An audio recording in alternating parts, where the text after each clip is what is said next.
All right, good morning everyone. Thank you so much for coming to this training. This is a full-day training of all the aspects of cdpACCESS. We'll be jumping between two different servers today just to let you know. Most of the work that we'll do right on cdpACCESS.com. When we're on cdpACCESS.com, you can follow along. Anything that is available that I'm doing, you can do as well.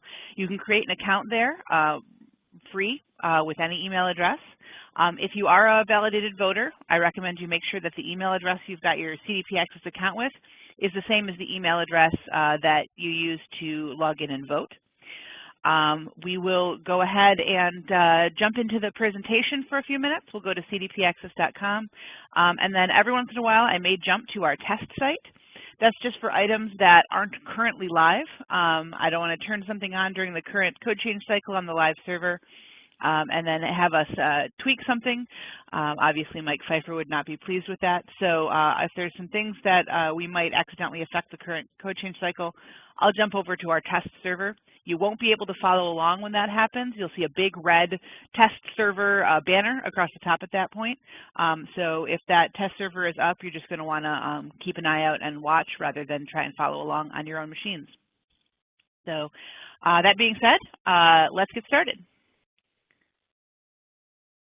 All right.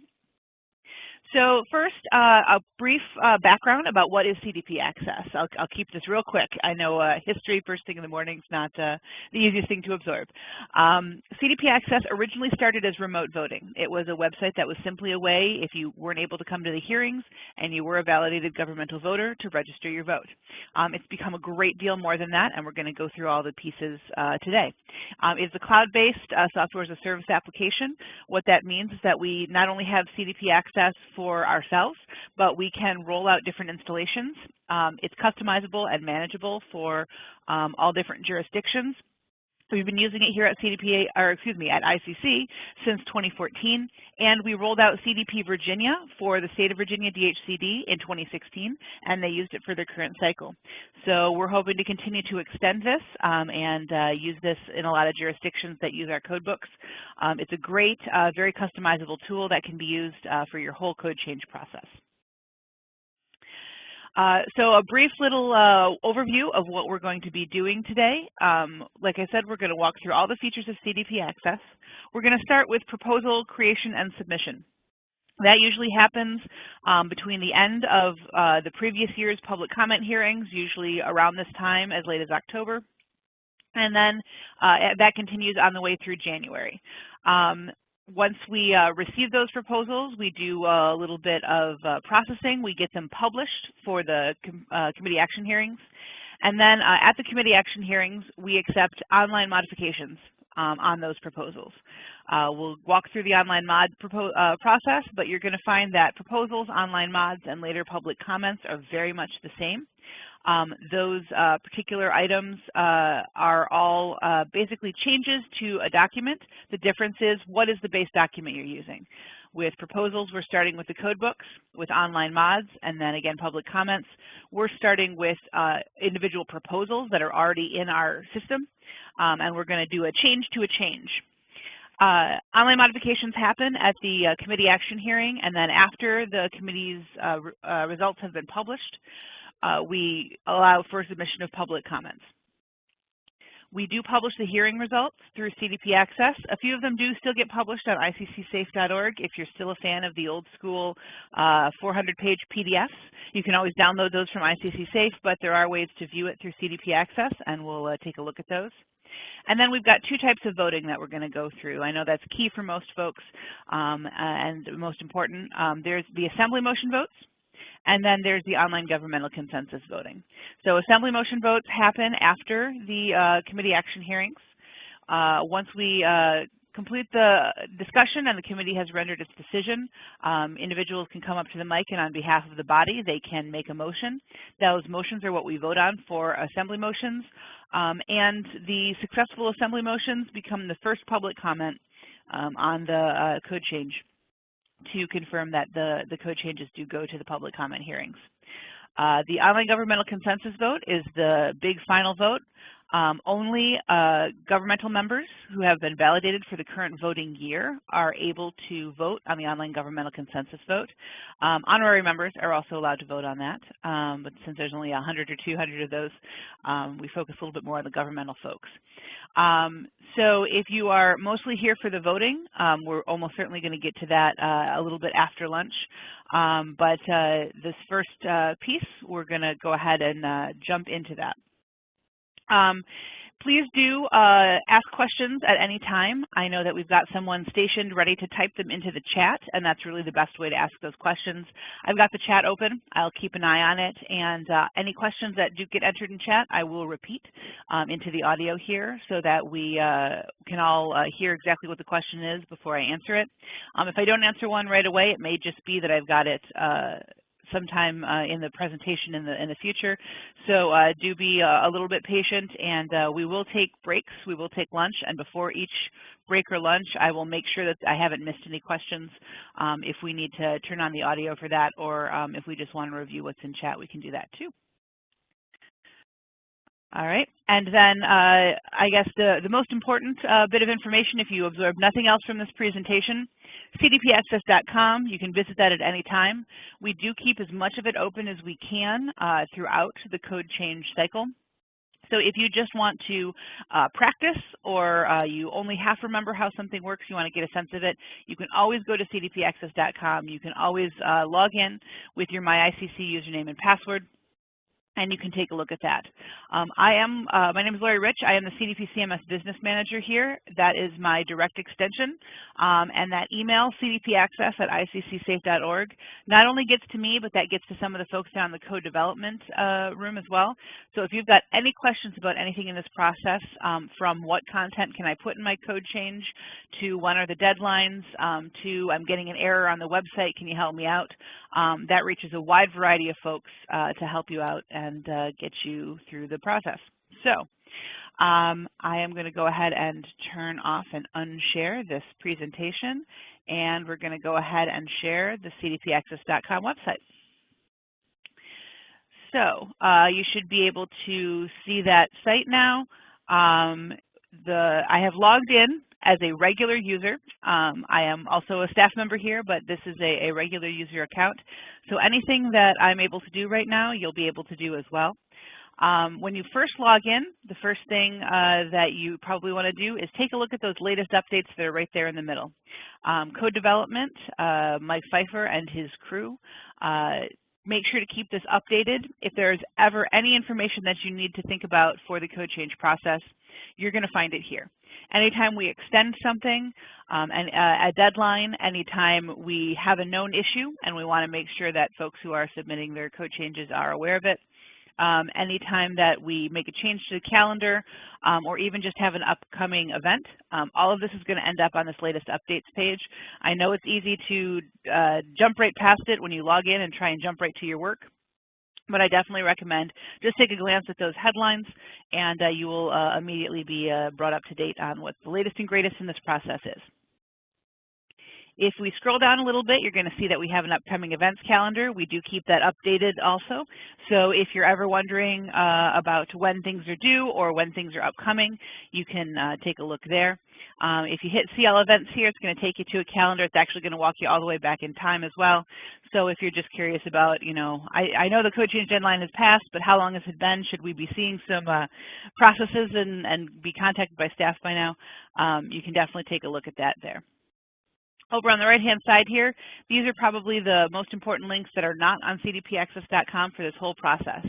The current code development cycle documents are going to give you everything that you need to know about the schedule and what's going on in the world, everything from the location and the day-to-day schedule of the hearings to those big PDFs that I was talking about. That's where you're going to find those 400-page PDFs that you know and love from code change years past. It does give you an archive, so if you need to look back to last year and or previous years even, previous cycles, you just want to take a look at code changes, what may have passed, what may not have passed, you can go to that site and take a look at it. CP28 is the official council policy that governs this entire code change process. If you want to know how to appeal something, if you want to know exactly what the official word is on whether or not someone has to be at the hearings to introduce a code change, if you want to figure out the exact process of on-site voting, all of that can be contained and discovered in CP28. So that does change just about every year as we improve and refine our process. It's a little bit arcane, but I'm sure we're all used to reading legislative documents by now, so I definitely recommend taking a peek at that if you've got any questions about the process overall. The ICC Code of Ethics, should go without saying, one of our most important documents. We really do pride ourselves on a very clean and very transparent process, and this Code of Ethics is one of the ways that we make sure that we keep ourselves honest and keep this process flowing well. The Code of Ethics is something that you agree to anytime you use one of the ICC sites, MyICC or cdpACCESS. So if you're just curious and interested as to just how in-depth we've gone with this, it's worth taking a peek at. And finally, the committee responsibilities document. Our code change process is divided into a 3-year cycle. Group A and Group B each have a different set of code books. So Group A would be the first year of the cycle, Group B the second year of the cycle.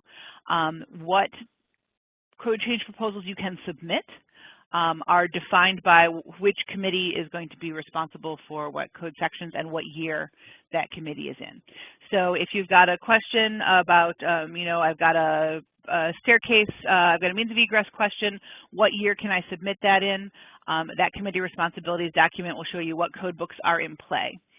There are always exceptions, especially with certain kinds of content, so don't hesitate to email us if you see something and it looks like this is the wrong year for something, but you think that there's a very essential or very important code change.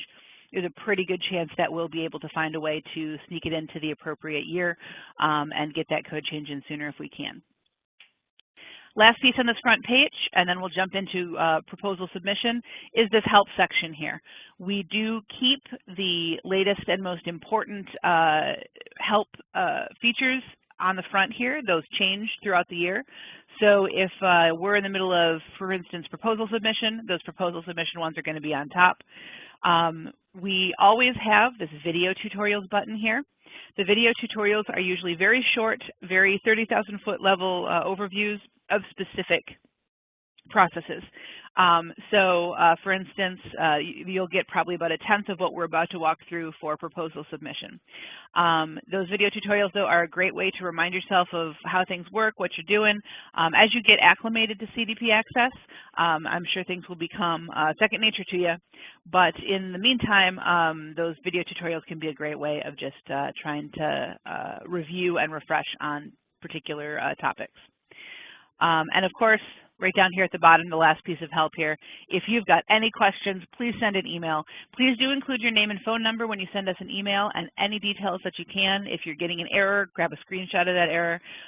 If you've just got a question, be as clear and complete with the question as you can. And like I said, that one email address does get to multiple areas. It gets here in IT, where we can help you with the technical stuff. It gets to code development, who can help you with the content, the other kind of technical assistance. And it also gets to membership. So if you've got any questions about your voter status or the voter status of the folks who are, if you're the primary representative, if you've got questions about the voter status of other folks in your district, then please feel free to drop us a line there. We'll do what we can to help you out. All right, so having gone through that, we're going to jump into actually working with cdpACCESS. You see up at the top, you've got My CDP and you've got the current cycle. My CDP is just what I'm working on. These are my documents as I create them, my drafts, and then what I've submitted for the current code year are all nicely tucked away on this side. Once we publish code change lists, or for instance, all the online mods, we turn on the current cycle page and you can see everything that's available. So if you don't want to download that big PDF once we publish the committee action hearing agenda, for instance, you can go to this proposal list and just look at the ones you're interested in. But since we're going to start from the very beginning, I'm going to start with my cdpACCESS and I'm going to go into proposals. Of course, I've talked just long enough that it didn't let me stay logged in. So I'll go ahead and log back in as a regular user here. All right, so here we are on the My Proposals page. This My Proposals page is going to keep your current year's work on top. You can see Group A right here. It's defaulting to. When we get to the public comment hearings in a couple weeks, this will start defaulting to Group B because we'll be ready to accept code changes for Group B. Now, just because we don't have it defaulted or open doesn't mean you can't create code changes for Group B. So you can go ahead and switch to Group B, and this will update. You'll see I don't have any proposals for Group B, but I could create one for Group B now. So this group drop-down, you can always play with it. You can always work in whichever group is most appropriate to you. The current plan is to not remove any groups so that you can always go back in time. So we're in the 2018 cycle right now. When we get to the 2021 cycle, you'll see 2021 Group A, but you'll still also see 2018 Group A in that drop-down so that we can, like I said, walk back in time. If you want to remember a code change that succeeded last cycle that you want to expand upon, you'll be able to access your draft for that. So I'll go ahead and create a brand new proposal here.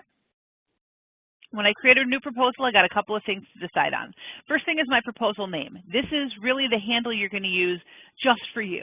This is what you are going to call this proposal until you submit it. So if you're going to be sharing this with your colleagues, might be a good idea to put something about the content of the proposal here. If you're not going to share with your colleagues, if this is just for you, you could call this, proposal number 1 for now, and that would be just fine. But let's go ahead and call this Region 7 Demo Proposal. Okay, and then visibility here, by default, your proposals are private. That means that you are the only one who can see it, and you are the only one who can access it until you submit it to ICC, and that means you've basically let in ICC staff. You can create your proposals in public status. If I were to select public status, that would mean that I could take the link to this proposal, I could put it in an email, I could post it on a website, I could send it to a bunch of committee members or subcommittee members, I could send it to everyone in my office, and they would all be able to view the proposal in its current state. Setting it public doesn't let anybody else edit it. It just makes it out there for folks to view. And during the code change submission process, we do have a complete list of public proposals that are available to anyone who logs onto the site. So even if you don't have anyone in your office, if you think that it's important that the proposal you're creating is visible to others, if you'd like to generate some buzz for it and you want it to be in that list, you can create a proposal that is public. And anyone who logs in and looks at that public proposal list will see what you're working on. Now, the downside of that potentially is they're going to see exactly what you're working on. That means that if your proposal is only half done and you've marked it as public, they're going to only see that half-done proposal, and that's all they're going to be able to view. You can change public versus private at any time. I really recommend that even if you intend to make a proposal public later, that you start it as private just so folks don't see your work product, and you can turn it public as soon as it's ready for prime time. But that is up to you. If you want to sort of work in a fishbowl, you're welcome to start them out as public. And so we'll go ahead and click Create a Proposal on here. You'll see this confirmation box on the top. We've got this message, both confirmations in green and error messages in orange or red throughout the site. Anytime that you have clicked on something to save it, anytime you've got some functionality that you've just completed, always take a look up here if you want to make sure that that has saved properly. You'll see, for instance, the proposal was saved. I, as the collaborator, have been successfully saved. This proposal is ready to go. So let's take a look at the different pieces of the proposal here, and we'll build out a little code change proposal. You'll see I've got these tabs across the top. Build is what's actually going to let me create the meat of my proposal. Just about anything that is on this tab is going to be in my code change proposal when it is published. So any details or data that you think that the average person who is reading your proposal needs to know, you're going to want to enter it while you're on this tab. The Preview tab lets you see exactly how your proposal will look when it's published. So it'll be in the proper format for our agendas, and everything will be in order.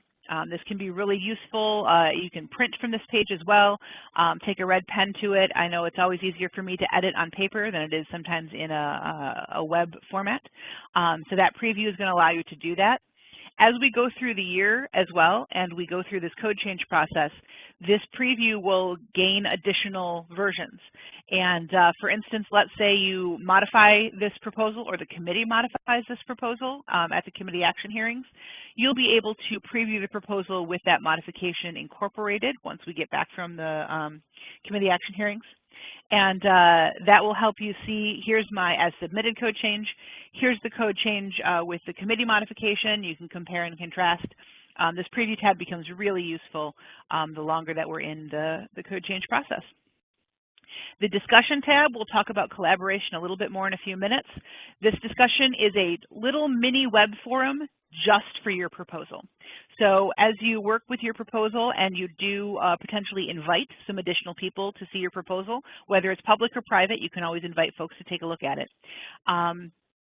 As you invite folks in, you will be able to let them discuss this proposal right here. That way you don't have to jump back and forth between an email thread and your proposal in the system. They can leave comments. You can respond to those comments. Nothing on that discussion tab gets published, however. So if you guys agree on some changes, you're going to want to incorporate those changes into the build tab once you're done discussing it on the discussion tab. The collaborate button next allows you to invite folks in.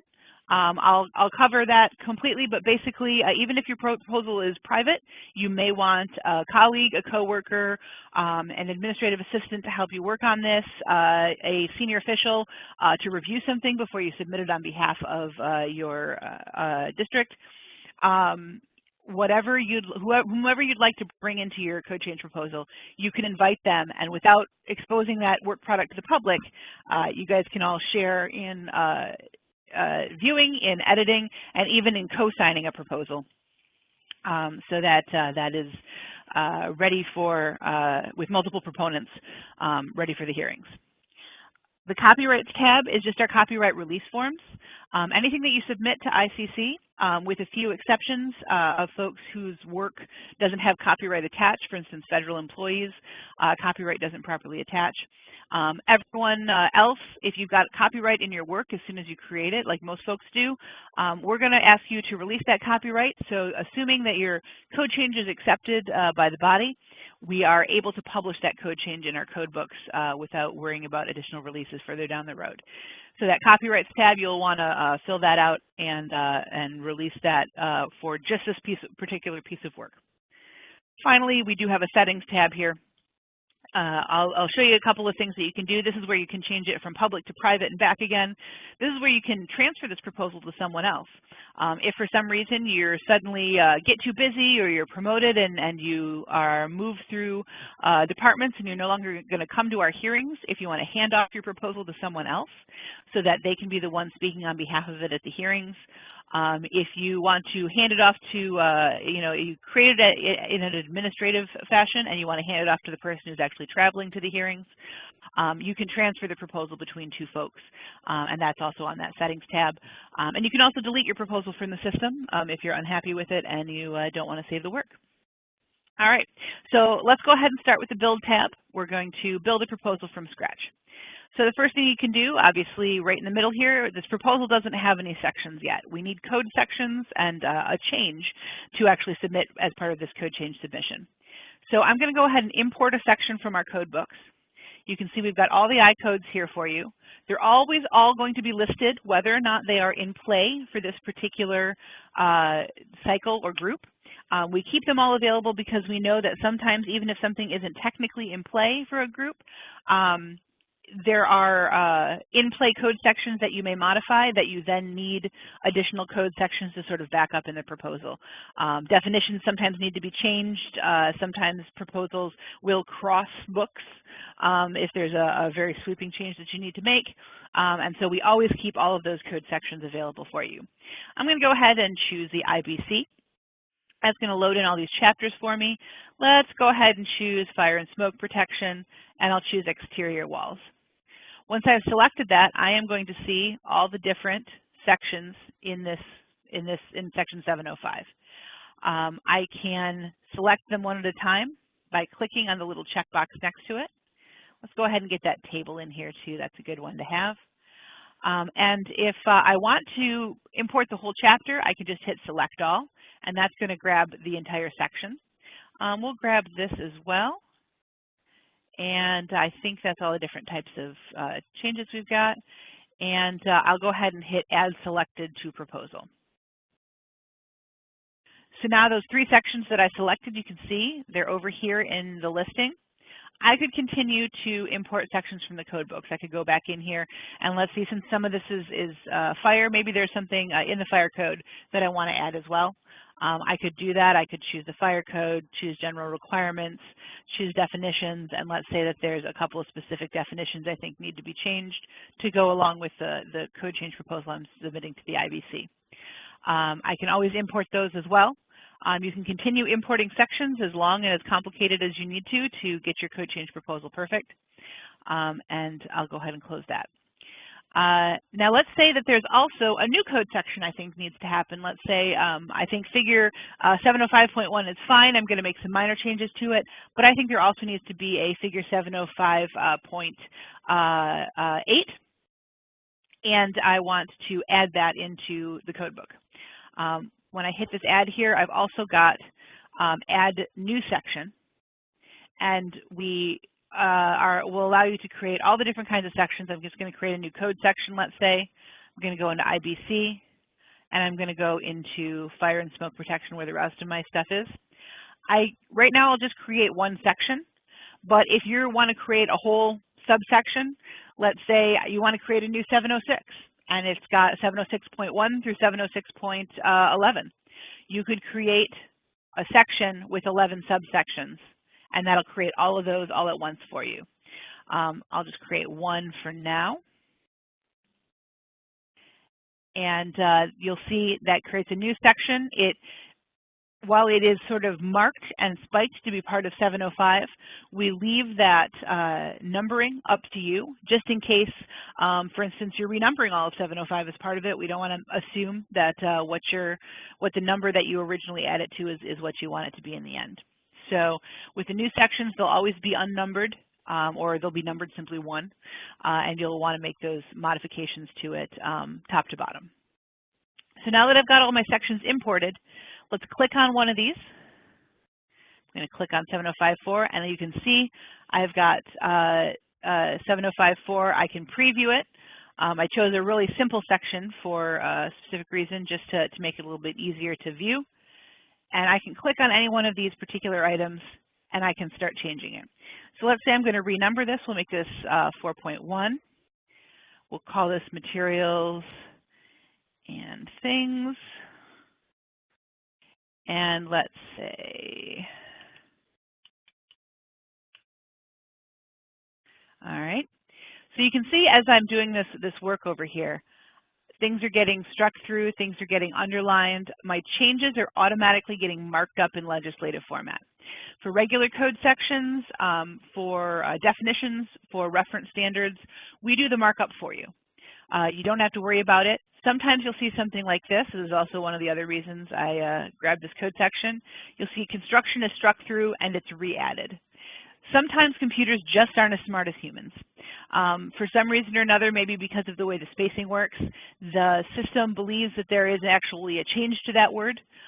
We as humans understand that there isn't, or at least not enough to justify that strike through and underline.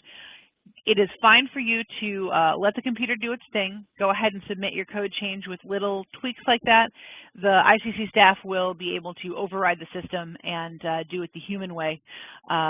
Make sure that it looks aesthetically correct as well as functionally correct once you submit it.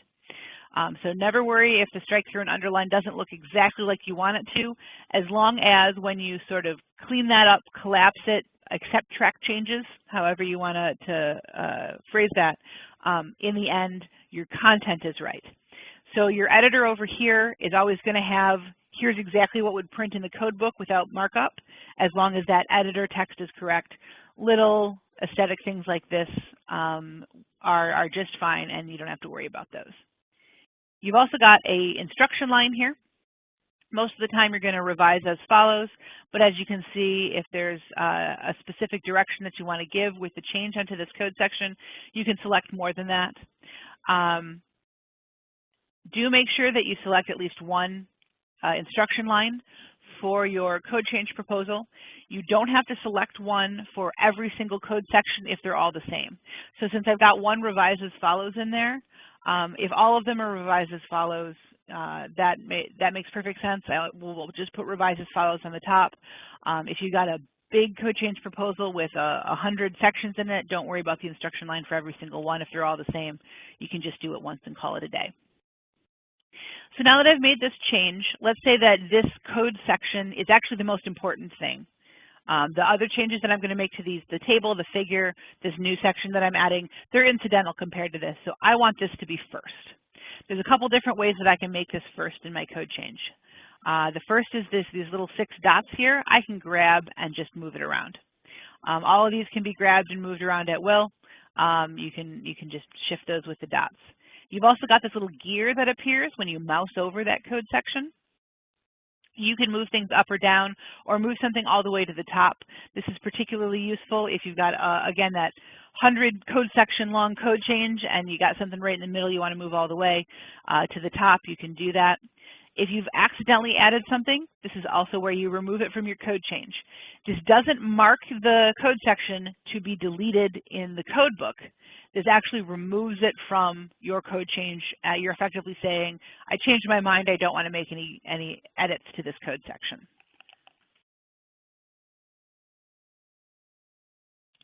So we've gone ahead and made a change to a code section. Let's take a look at tables and we'll take a look at figures. Now tables are a little bit different.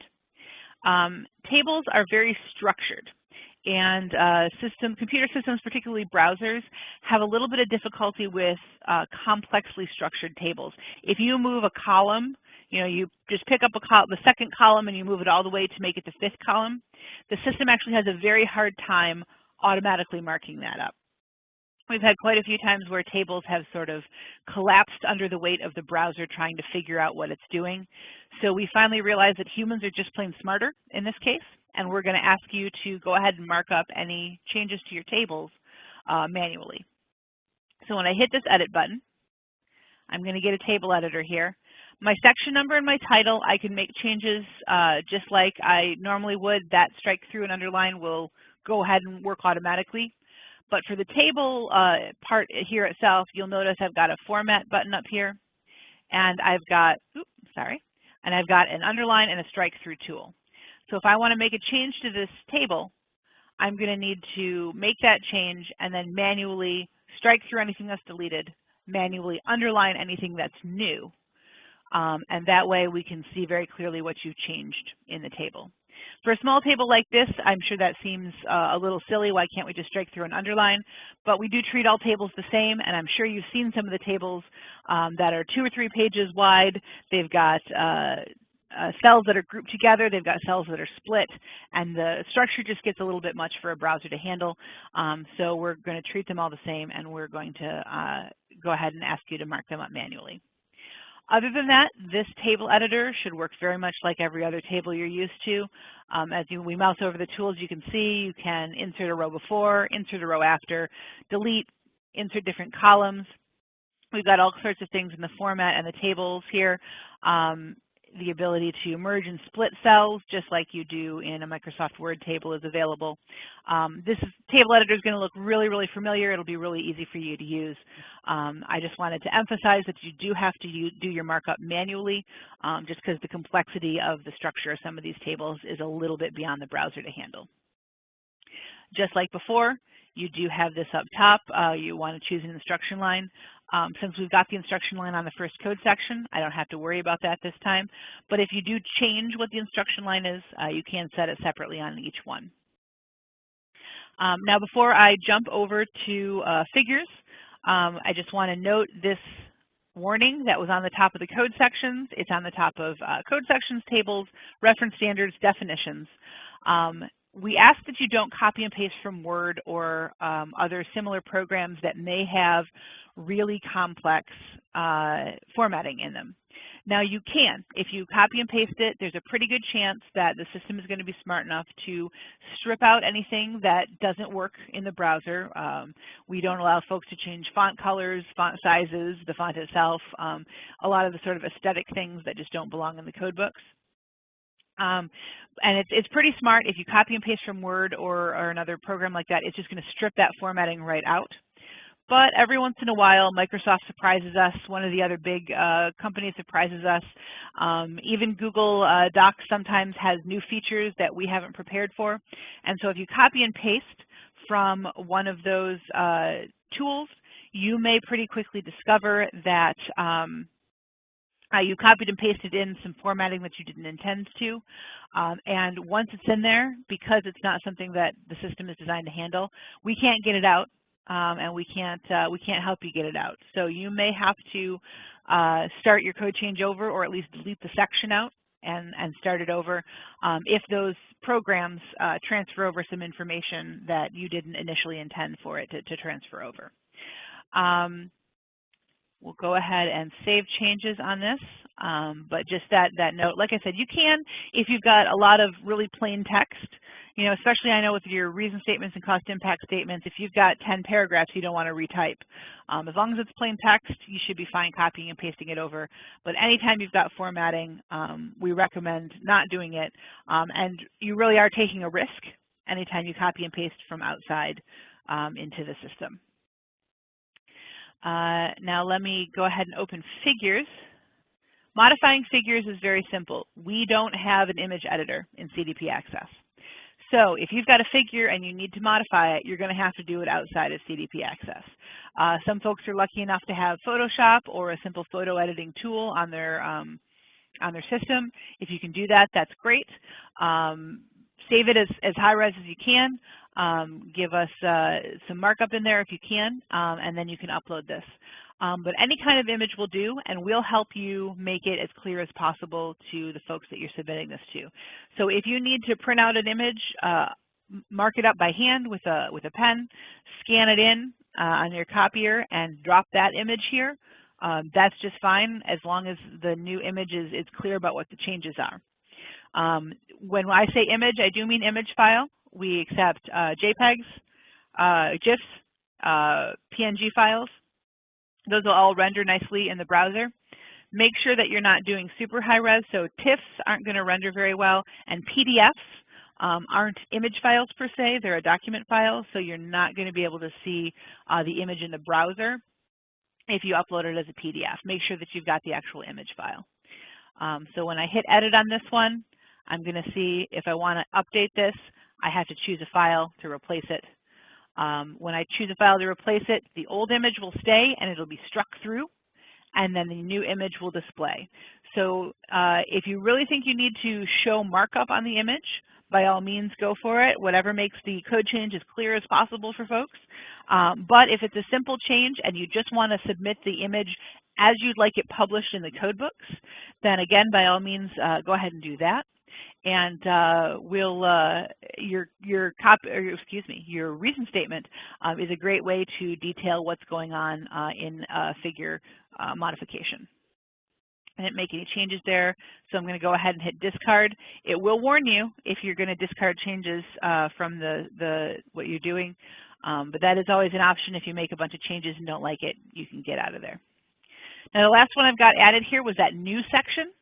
When I get to the new section and I hit edit, you're going to see this looks exactly like a code change section that's already got content in it. The difference is this is all blank. It is also all automatically underlined. Because it's a new section, it understands that the whole thing is new, and it will just underline everything that you do. Simple as that. With this new content, just because I didn't do it for the regular code section, a quick note. Pasting this way, if you've got something from Word, this paste button from Word here, if it'll work in your browser, is the best way to ensure that you've pasted your content without any of that extra extraneous formatting like I mentioned. You can use bold and italic if it's appropriate. Exception headings should be bolded. Defined terms should be italicized. Really, Nothing else is appropriate for those tabs, so please use them sparingly. If you've got superscripts or subscripts, particularly in equations, we've got that available for you. Numbered lists and bulleted lists are also available here. And then if you've got some fancy special characters, this character here, if you click on it, will take you in, and all the different fancy characters, copyright symbols, particular mathematical symbols, paragraph symbols, that sort of thing, are all available here. We can add things to this special character list.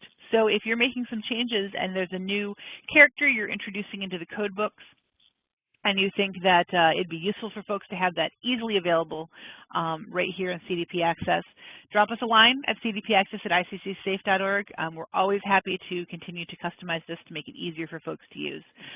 So do feel free to send those suggestions over to us. This one, I'll go ahead and save that content. All right, so now I've made changes to all of my code sections. This is a great time to hit that preview button like I mentioned. So you can see this preview button. It's got, right now it's got the header. This will eventually change to my code change number after it's been processed. This automatically indicates what tables, figures, and code sections are in the proposal. My proponent information is here.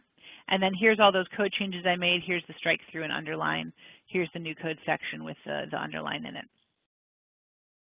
I can download a PDF of this by clicking this button here, but I got some work yet to do, so I'm going to go ahead and go back to the Build tab.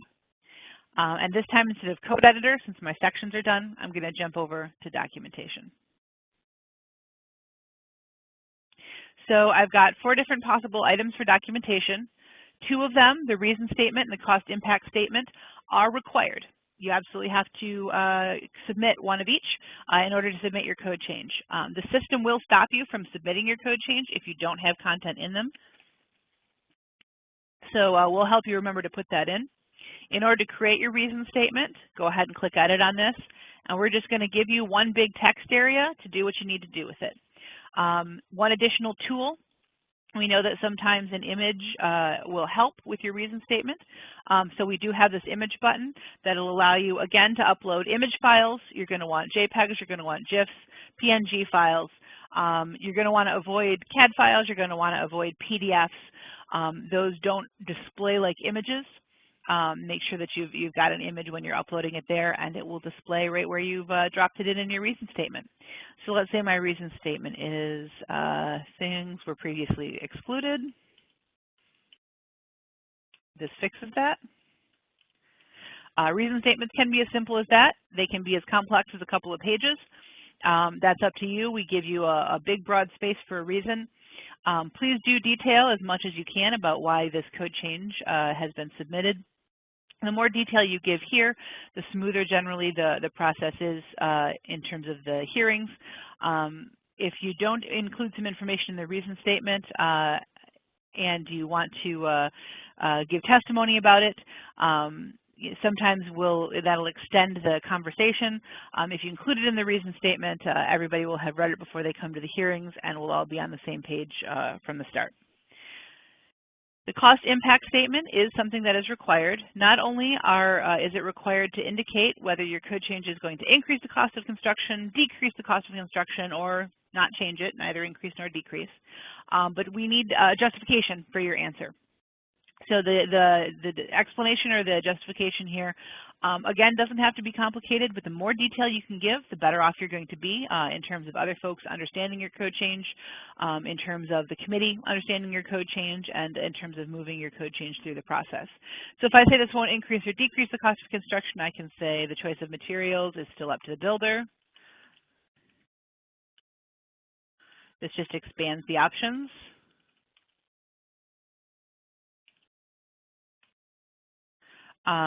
That is, like I said, is good enough. If I did want to include some information about how it would work, data, anything like that, I can always include more here.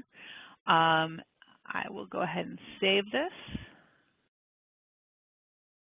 And now I've got the 2 kinds of information that are required. You can include a bibliography.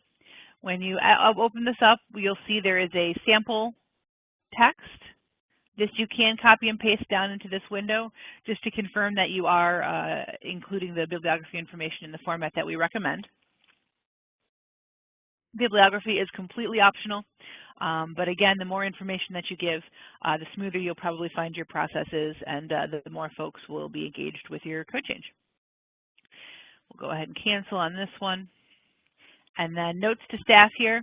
This is the only piece of information that doesn't at all print with your code change. Notes to staff are your notes to ICC staff about the code change. You know, that spot we talked about before where the strike through and underline automatic markup isn't exactly what you wanted. If you're having trouble formatting a table or you've got an image for a figure that isn't as nice as you'd like it, and you know you can get a nicer one in 2 weeks, you can put some information in here. This is anything that it would be useful to communicate or email to the secretariat who's going to be processing your code change. You don't have to include anything, but let's say I do have that spot where construction is struck through and underlined again, so I can say, please check code section and clean up markup. And that will just ask the ICC staff to double check that strike through and underline and make it human correct as opposed to just computer correct.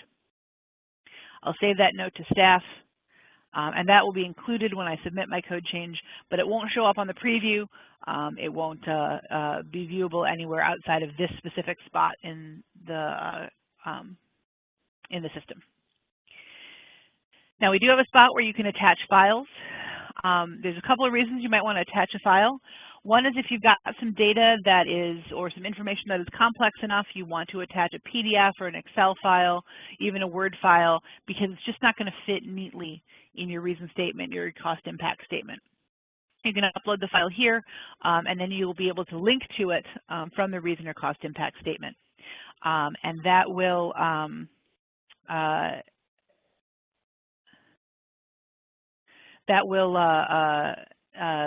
be out on the web. So if that's not posted anywhere else on the web, that data is still available to folks who are reading your code change proposal. So you can see you can upload images. You can, in this spot, you can also upload all these different kinds of files. If you've got a file that isn't here, a file type that isn't here that you really think is important to include in your code change, once again, please do just email us at cdpACCESS@iccsafe.org. Include the file that you'd like to include. We'll take a peek at it, and if we think it's safe to allow that file type to be uploaded, we will add that in and include it here. We include RTF files for that exact reason. Somebody emailed us and asked us to include that file type, and we were able to do that. The other time that you're going to want to upload files is if you are requesting that a new reference standard be added to the code. Reference standards do need to be submitted to us as well as in PDF or in file format, as well as suggesting it in your code change. You'll need to attach them here, as well as contact information for the promulgator if it's not a promulgator we have used in the past. Do make sure that you attach that file here.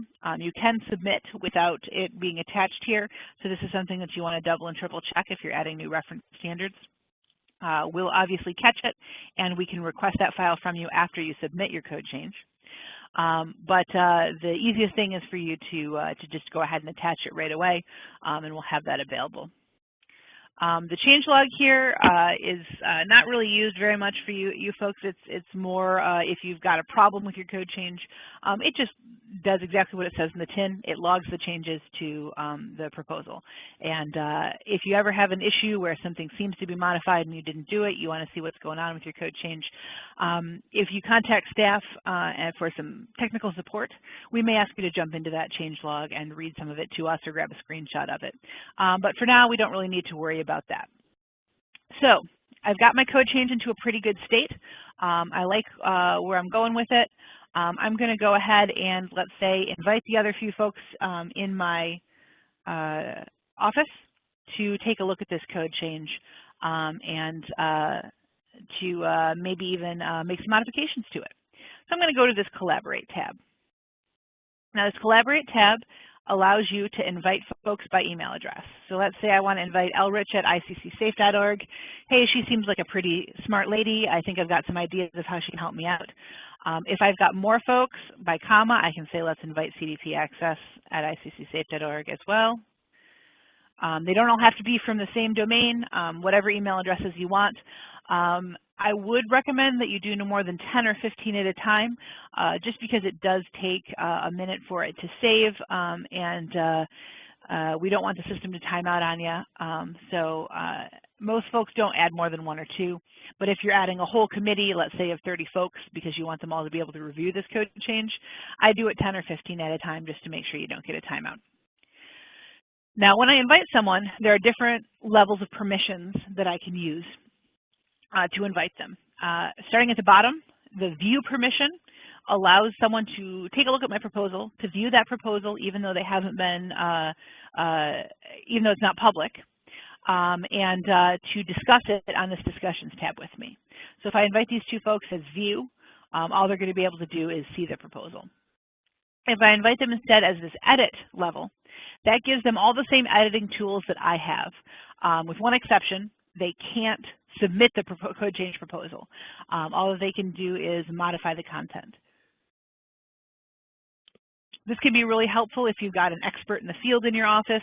If you're working with someone in another office who the 2 of you are trying to collaborate on a proposal and submit as a body. You can give them edit access so they can make the changes. Note that when you're giving someone edit access to this proposal, you are giving them edit access to the proposal. You don't get a chance to approve or roll back any changes that they make. So do make sure that if you invite someone in to edit, you guys have a good, clear understanding of who's going to edit what changes are going to be made, what additions and deletions are going to be made. Because once you've invited someone, you really are giving them permission. Just like sending them a Word file, you're giving them permission to modify that proposal. The final level is co-proponent. That is exactly what you think it is. If somebody is going to co-sign that proposal with you, you can invite them as co-proponent. Their information will automatically show up on that proponent line. The main proponent's information always shows up first. Everyone else's information shows up in alphabetical order. You can have as many co-proponents as are interested in signing on to your code change proposal. And again, we definitely encourage folks to collaborate before submission. Get out there and get more folks onto your code change proposal rather than several people submitting code changes that are just a little different. See if you can reach some consensus before you submit, and then all be co-proponents on a single proposal. So let's say I'm gonna, these guys don't need to sign on, but I trust them. I'm gonna invite them. I'm gonna at edit level, I hit send invite. You can see that confirmation happened, and then down here, I've got 2 folks that I have invited here. So at any time, I can change the level that I have invited them at. So let's say I've invited them both at the edit level, but after making some changes and getting a handshake agreement on how this is going to work, let's say that Lori here says, you know what, I like your proposal so much, I've talked to the other folks here and we're going to throw our official support behind your proposal. I can make her a co-proponent by choosing co-proponent here, and as soon as I select it, the system will save it, and that permission will be changed. Now, folks do need to accept your invitations before that they're signed on. That obviously is to keep you from accidentally adding someone as a co-proponent who didn't quite know what they were being invited to and isn't ready for it yet. So you will need to invite them. They will need to accept that invitation, and that invitation is sent by email. If they do not get that email the first time they do it, you can always resend this invite. We know sometimes a spam filter catches it. We know sometimes emails just disappear into the ether of the internet. And so you can resend that email at a time when they are ready to receive it right away and it doesn't get lost in the shuffle. If you've resent an email to someone a couple of times, do ask them to whitelist cdpACCESS at iccsafe.org. Have them get in touch with their IT department and see if there's something being caught in the spam filter from iccsafe.org. If you still aren't getting that invitation, if that invitation isn't clearly accepted or clearly received, I mean, in the email, then you can contact us for technical support. ICC staff can directly add folks if they're having trouble receiving those emails. Obviously, we just need to be in communication with them and confirm 100% that they will be accepting that invitation before we do so. If you decide, or someone else decides at some point, don't have time to work on this right now, or let's say, you know, I like your proposal, but I really am going to create my own thing, then you can remove them. Over here is the red button that will remove someone from code change proposal. If once you remove them, you can re-add them. And if you shift permissions and that sort of thing, you can always remove them or change the permissions back. We do keep this very flexible. This is meant to be a very fluid process, and as many things as you need to do to get your code change in the way that you want it to be in, we help you handle that. So once you've collaborated with someone, the next step would be to discuss it with them. Now, of course, you are absolutely welcome to use email, use conference calls, use any other means of communication that you're comfortable with. If you're going to see someone in person, you know, don't worry about using this discussions tab. But if you are going to be doing your discussions digitally, if it's someone who is remote and you don't normally see them in person, one of the best things you can do is rather than keep a discussion in email or keep it on the phone, take it to this discussions tab. This does work just like any other web forum that you've ever used before, and the great thing about it is it's a record that stays with the proposal. Now, none of this gets published.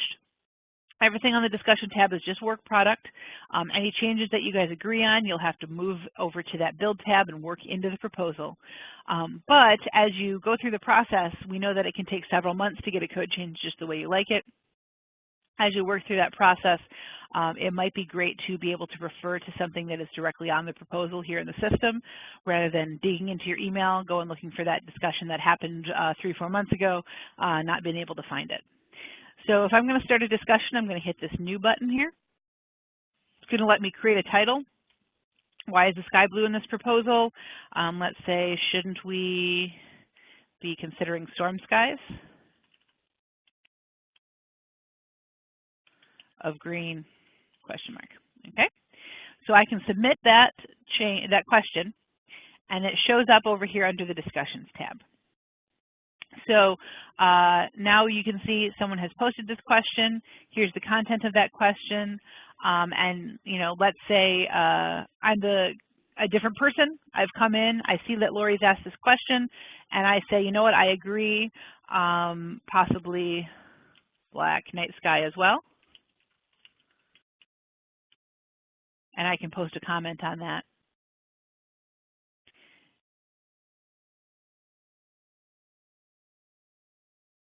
So this, now that I've got this storm skies of green, black night sky as well, this conversation is now preserved on the code change and preserved in cdpACCESS.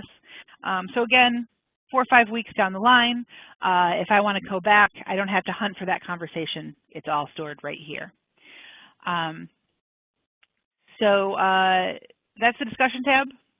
You're welcome to use it, not use it as you like. It is sort of an optional part of cdpACCESS, but we think it's one of the most helpful and interesting parts of the system. The last tab we've got here is this copyright tab. We keep that separate from the build tab for a couple of reasons. The most important of which is once you've signed a copyright for the group, even for the cycle, you're good to go. You only need to sign this once you've signed it. If you're always signing it on behalf of the same company, you never have to think about it again. So we kind of tuck it in a corner and get it out of the way. I'm seeing a little note here that every once in a while there's trouble connecting to the network. Please do drop me a chat if my audio cuts out at any point, or if we need to stop. We're almost to a point where we're going to take a little bit of a break, and I will restart the proposal, or excuse me, the presentation at that point, just to make sure we keep our connection. Okay, so on this copyrights tab, there's a couple of different things that I can modify here. I've already got a copyright in place, but let's assume that I didn't. Down here on the bottom, you're going to see the ability to add a new copyright form. We've got a standard copyright release here. I'm going to go ahead and open that up. This is the text that our lawyer tells us that we need to put in just to make sure that the publication of our code books goes off without a hitch. My name is automatically filled in for me. The entity represented, it says no acronyms. You need to be very clear who you are releasing the copyright on behalf of. Generally, that is, whoever you are submitting that code change for. If you are working for, a jurisdiction, might be on behalf of that jurisdiction. It's not necessarily your employer. If you also volunteer for some organizations and you're submitting on behalf of them, the entity represented might be the organization that you volunteer for. We know some folks work for multiple organizations. We do ask you to make sure that you submit a separate copyright form for each one of those groups. So let's say in this case, I do happen to be doing it on behalf of my employer, so I can put the International Code Council here. And then I check this box to indicate I accept the terms that are right here. And then I'm going to save this copyright form to use later. So I'm going to go ahead and hit Add Copyright Form here. So now you can see when I look down here, I've got 2 copyright forms signed. So if the International Code Council is my employer, I sign some on behalf of that. Company B is a membership organization I belong to that I do some volunteer work for. Some of these code changes I'll sign on behalf of them. Whichever form you want to use, it's as simple as clicking the Use This Form button, and that one will light up in green, and you'll see the copyright form with the signature underneath it. You can always print this. It's got a date signed on it. You can print this for your records if you'd like to. Up here a little bit higher, I can see my name, I can see my email address, I can see my employer line. Sometimes, just for transparency's sake, you're going to want to disclose your employer even if you're not submitting on behalf of them. Do feel free to fill that information out. It will publish on your code change proposal. The email address that's here, it by default will use your MyICC email. But again, if you work for different organizations, you volunteer for some organizations, and you've got a different email address for that organization, you can change that email address here. And you don't have to worry about logging into multiple accounts, having multiple accounts in cdpACCESS with the different email addresses. You can submit a single code change. In this case, I could submit it with my lrich@iccsafe.org email address. And if I hit update, it's not going to change how I log in. It's only going to change what displays and publishes on this proposal. The last item that you're going to want to see here is this don't publish my email address. If I mark that, everything that publishes, including on the web, is not going to include my email address. Now, ICC will still have your email address. We're still going to use it to reach out and contact you to process your code change proposals. But other individuals are not going to be able to use it. If I go back to this preview tab, now that I've done that, you'll see my email address is not displayed. When I am looking at the code change proposals online in cdpACCESS, and it's not my own proposal. When I'm looking at those code changes, next to here there's going to be a green button, and that green button is going to say contact this proponent. If you don't want your email address published, that's just fine. We absolutely respect that, but we do want to give other folks the ability to potentially reach out to you and talk to you about your proposal. So that green button that says contact the proponent, you can click it once. You can only contact the proponent once. That will send an email to the proponent that says, hey, Lori Rich has clicked the contact the proponent button on your proposal. She'd like to talk to you about your code change proposal. If you'd like to talk to her, please reach out to her. You're only going to get that email once. We're not going to let people bug you or harass you multiple times. But it does give folks a way to reach out to you even if you don't want your email address published, and get in touch with you so that we can foster open communication for these code changes. All right, so we've created a proposal. We have collaborated on that proposal. We've looked at the preview. We're happy with that. We're going to go back to this Build tab here, and we're going to go to this very last option here, Finalize and Submit. Now you're going to see that you've got a checklist here. You can see that I've got green check marks. Here. These items, the system will check for you. If I had forgotten one of these items, there'd be a big red X next to it instead of the green check. And then over here where it says done, there'd be a button that says fix this. If I click fix this, it's going to take me to the spot where I can do what I need to do to get this ready to submit.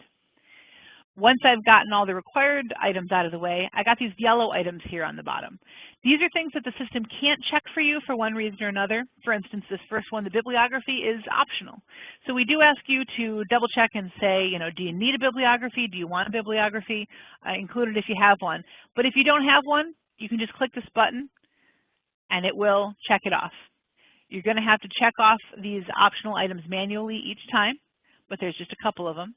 It does allow you to download a copy of your proposal here.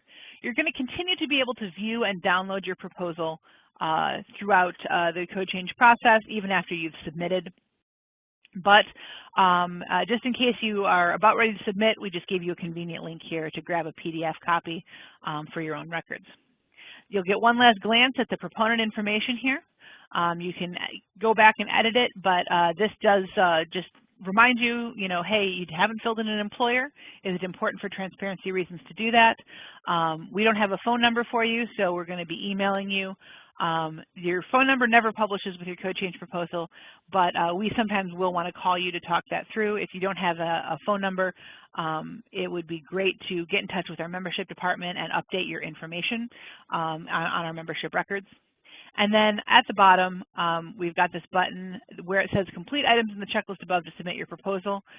If this was a time period in which I could submit a code change, that button would light up dark green and it would say click here to submit your proposal. As it notes above that green button, once you've submitted your proposal to ICC, you will not be able to make any changes without contacting ICC staff. Take that seriously.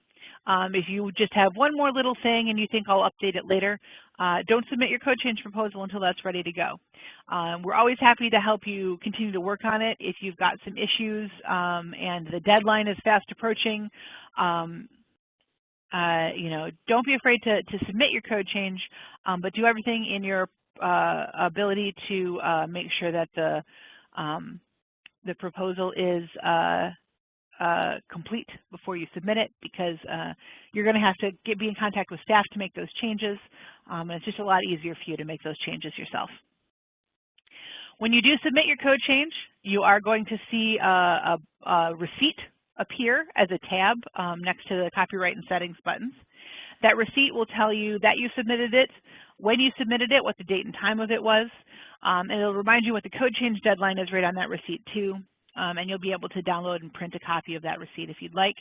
You'll also get a copy of it in your email, but again, we know sometimes email doesn't get where it's supposed to go, so just to make sure everybody's got access to their submission receipt, we do provide that tab here.